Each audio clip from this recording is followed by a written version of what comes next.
This video is brought to you by Card Kingdom. Become a legendary supporter of the show by pre-ordering your Commander Legends cards from cardkingdom.com. Hey friends, Commander Legends pre-constructed decks have just been released, which means it's time for another round of my Precon upgrades. I'll go over how each pre-constructed deck plays, why you should buy it, and the various directions that you can upgrade the deck and make it your own, including sample $20 and $200 upgrade lists. I recently covered Armed for Battle, the aggressive Boros Voltron deck that focuses on equipments and auras, which you can find linked in the video description below. I also listened to your feedback from the previous video, and this time around, I'll explain every single card swap in my sample $20 upgrade. Now it's time for Reap the Tide, a Simic Landfall deck with a sea monster sub-theme. The goal of this precon is to ramp out lands as quickly as possible with staples like Rampant Growth, fueling landfall cards like Avenger of Zendikar, and dumping all of our mana into huge beaters like Stormtide Leviathan. The precon's main themes are swirled together with our commander, AC Tyrant of Gyre Strait. AC is a 5/5 serpent that costs 6 mana. It comes with 2 abilities. The first ability lets you play an additional land on each of your turns, and the second ability says whenever a land enters the battlefield under your control, you may draw a card. AC is an insane value engine, both ramping and drawing you an absurd amount of cards with minimal effort. It's very easy to play 2 lands per turn with AC, drawing 2 cards per turn, which increases the likelihood that you'll have more lands in hand to play the next turn. Things get even more ridiculous when you start adding land ramp cards from the precon like Cultivate, or fetch lands like Evolving Wilds to draw even more cards while continuing to ramp like crazy. So yeah, AC is stupidly good, even in this stock precon list, and gets way better once you start upgrading the deck. Now, this commander isn't a totally unique design, and is actually quite similar to another popular commander. AC is basically the result of taking Tatyova, Benthic Druid, and stapling an exploration onto her. You lose some life gain, but honestly, this looks like a significant upgrade to me. Being able to play an additional land per turn is well worth the 1 extra mana to cast. Plus, AC is a big ol' serpent, and everyone knows that serpents are way cooler than merfolk.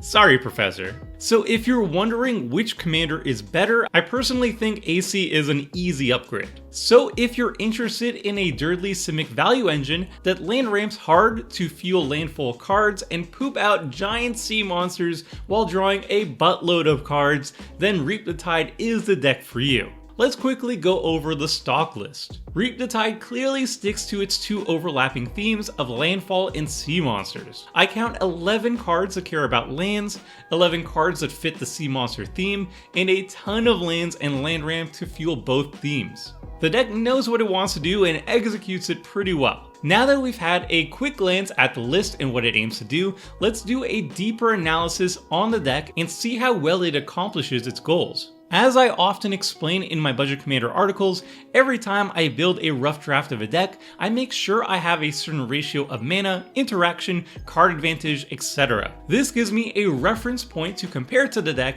and see which areas may need improvement. My general ratio is 50 mana, lands and ramp, usually a 37-13 split, 10 card draw, cards that net you 2 or more cards in hands, 8 targeted removal, split between creatures, artifact and enchantment removal, and counter magic, 3 board wipes, creature light decks might want 1 more, creature heavy decks might want 1 less, 2 graveyard recursion, 2 flexible tutors, higher budgets I would recommend more tutors, 1 graveyard hate since you need to keep graveyard decks honest, and 1 surprise I win card, something that can win games that turn you cast it without too much setup. That's always my starting point, which is then tweaked to suit the individual deck strategy and further tweaked with playtesting. I always find this checklist immensely useful for figuring out quick ways to improve the deck in question.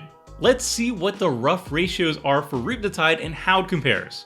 I count 56 mana, 44 lands, and 12 ramp, 11 card draw, 11 targeted removal, 3 board wipes, 2 graveyard recursion, 0 flexible tutors, 0 graveyard hate, and 1 surprise I win card. Kinda. More on this later. From just a numbers perspective, this actually looks really good for a precon. But now it's time to take a closer look at the individual cards in the precon. First, there's 44 lands.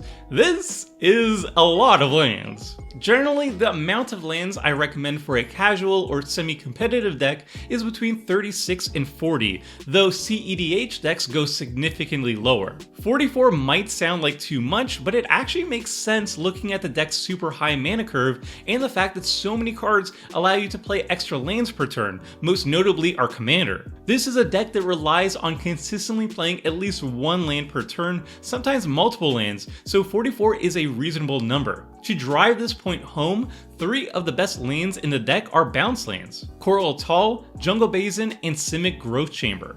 These lands bounce lands back to your hand, which you can then replay to fuel your landfall cards. Next is 12 Ramp. The ramp in this precon is excellent. Cards like Search for Tomorrow, Kodama's Reach, and Growth Spiral ramp you towards casting AC Tyrant of the Gyre Strait, which lets you ramp even more and start drawing cards like crazy.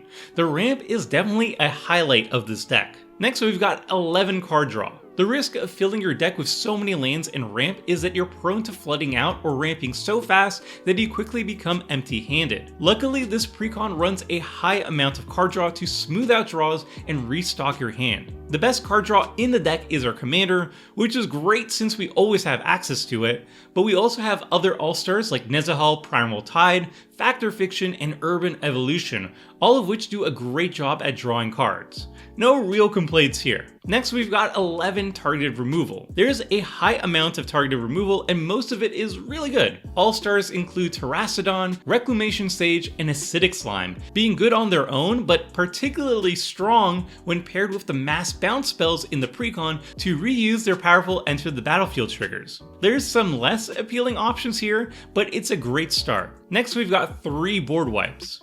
The board wipes here are all creature bounce spells. 2 of them, Slinvoda the Rising Deep and Whelming Wave, bounce non-sea monsters, and the third, Scourge of Fleets, only bounces opposing creatures. These are all great in the context of the deck being huge tempo plays that give the deck a chance to catch up to the table and start beating down with our huge haymakers. Next, we've got 2 Graveyard Recursion. We've got 2 staples here actually. Eternal Witness is fantastic here since we can always bounce it to reuse its Enter the Battlefield trigger. Revenant Excavator is okay, but has limited use in the precon. If you start upgrading the deck with fetch lands, however, this card becomes an all-star.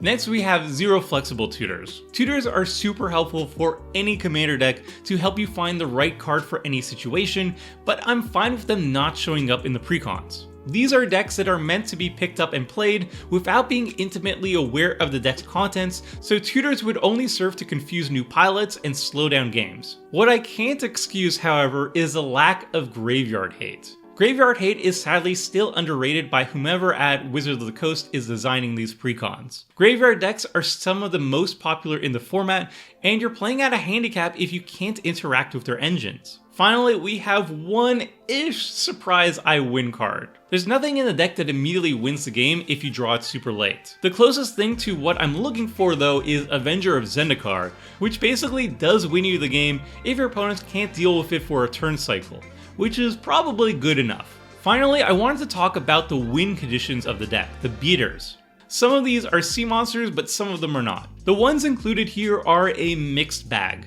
Some of them are amazing, but most of them kinda suck. We've got some format all-stars, like Avenger of Zendikar, which can easily win games, or the significantly worse version but still great Rampaging Balos. But most of the stuff we're dumping our mana into is underwhelming. Stuff like Malimo, Miro Sorcerer can get the job done, but it doesn't do it particularly well. This is the part of the deck that can use the most work. Overall though, I'm quite impressed with the cards found in this precon. Every aspect can still be improved, but the only part of the deck that I think really needs work are the threats. Now that we've looked at the individual cards in the deck and identified the strengths and weaknesses, it's time for upgrades. We have some specific goals when upgrading the deck. We're going to strengthen the main themes of Landfall and Sea Monsters, add better threats, and speed up the deck's game plan. With that in mind, here's how I'd swap $20 worth of upgrades. Our first cut is Seer Sundial, our weakest card draw engine since having to pay 2 mana for each card is incredibly slow even for a deck that produces as much mana as this one. We're replacing it with one of the best card draw engines in the entire archetype, Tatyova Benthic Druid. Tatyova is essentially a second copy of our commander, drawing us an absurd amount of cards and gaining life without even trying.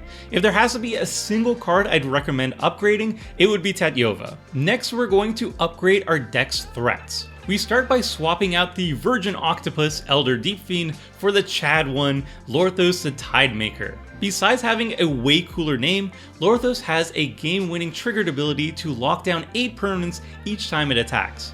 It costs a ton of mana, but our deck can afford it and it is worth it. Next, we take out the underwhelming Verdant Sun's avatar for Brynlin the Moonkraken, a sea monster that can bounce opposing stuff or even bounce our own stuff to reuse enter the battlefield triggers. Sharkto Crab is a card with amazing aesthetics but is mechanically overcosted. We're replacing it with Serpent of Yawning Depths, a beater that gives all our sea monsters some much needed evasion. Another easy upgrade is swapping out Molimo Mara Sorcerer for Multani Yavimai's avatar, which is basically a strict upgrade. Stumsquall Hydra kinda sucks, even in a +1/+1 counter deck, which this deck is not. We're replacing it for one of the best sea monsters, Breaching Leviathan, another endgame breeder that locks down opposing creatures. Stormtide Leviathan, while flavorful, isn't great in our deck since few of our sea monsters fly, and ironically none of the other ones have Island Walk either. We're adding in Kogla the Titan Ape, a super efficient beater that is packing serious removal. Simic Signet is a solid ramp, but land ramp is way stronger in this deck due to Landfall synergy. We're replacing it with Arixmethes, Slumbering Isle, slower ramp, but it enters as a land and does turn into a 12/12 sea monster. Our last threat upgrade is taking out Spore Mound for Zendikar's Royal, an easy upgrade. Next, let's beef up our card draw. Like I said, the card draw in the deck is already good, but we can make it even better by adding more synergistic options. First, let's replace Harmonize, which is solid generic card draw, for Garruk's Uprising, which draws us a ton of cards and gives our threats some much needed evasion. Next, let's replace Compulsive Research for Imodi, Celebrant of Bounty. Again, Compulsive Research is solid, but Imodi will be doing a ton of cascading in our high CMC deck. Next is some upgrades to removal. We start by cutting Into the Royal, which is weak temporary removal, for Scavenging Ooze, one of the best graveyard hate cards in Simic. Then we're replacing Wickerbow Elder for the far more mana efficient Trigon Predator. Then we cut Peel from Reality, another weak bounce spell, for Broken Bond, which also lets us ramp. Murkfiend Liege is a great card in some decks, but not this one. We'll cut it for Kenris Transformation, one of the best creature removal spells in Simic. Then we cut a Forest for Colony Ambush, a cheeky way to add extra removal to the deck without lowering our land counts. Another huge upgrade to the deck is adding infinite combos. We're cutting Retreat to Kazandu for Retreat to Coral Helm, which is a solid scry engine all by itself, but more importantly, it enables infinite combos when paired with a land bouncer like Miloku the Clouded Mirror, and a creature that can tap to put a land into play like Llanowar Scout, making for infinite land bounce and landfall triggers. Speaking of Llanowar Scout, we're cutting Urban Evolution for it. Evolution is a solid card draw and ramp spell, but we're simply better off ramping to cast our commander faster since it's just way better. Then we add another land ramper for the combo, Skyshroud Ranger, by cutting Fathom Mage, which is okay card draw, but we simply have better, faster options already. I'm also going to recommend replacing Simic Charm for Spell Pierce. Simic Charm has nice protective flexibility and bounce synergy, but Spell Pierce is also flexible in other ways, and crucially only costs 1 mana instead of 2, which makes it far more reliable and consistent as an answer. Next, we're taking out Yavimaya Elder, which is way too slow for land tutoring, for a Springbloom Druid, ramp that puts 2 lands into play for double landfall triggers. Then we're swapping out an island for Myriad Landscape, more land ramp that also puts itself into the graveyard to be recurred later. Finally, we're cutting Vivid Grove for Kyora, Behemoth Beckoner, excellent ramp and card draw in one that works especially well with the deck's bounce lands. Putting it all together, here's how all of it looks. These are the additions, these are the cuts, and finally, here's the precon with the upgrades installed. Now let's go over the $200 upgrade. I'm not going to go over each card individually as that would be pretty boring at this point, and I think you understand how I go about upgrading the pieces at this point. Instead, I'll just mention that we've made the deck way faster with better ramp from cards like Lotus Cobra and Exploration, tutors with Fauna Shaman and shared summons, but most importantly we started picking up fetch lands like Windswept Heath, which are the easiest ways to get double landfall triggers in the deck. And these are the cuts. Again, we're just cutting stuff that don't fit the theme or do fit the theme but are too weak. And finally, here's the Precon with the $200 upgrade installed. At this point, the upgraded Precon is a scary sea monster of a deck, a solid 7 out of 10, maybe even a little bit higher, able to snowball out of control with little effort. And as always, the full deck lists are found in the video description below. And that's it for my Reap the Tide Precon upgrade. I hope you enjoyed my take on the Precon and this busted new Simic commander. I'll be back soon with a lot more Commander Legends goodies, so until next time friends, see ya! Thanks for watching the video. If you liked it, help us out by clicking the like button down below. And to keep up with the latest and greatest, make sure to click the subscribe button. And if you want to watch similar videos, click on the links appearing on screen right now.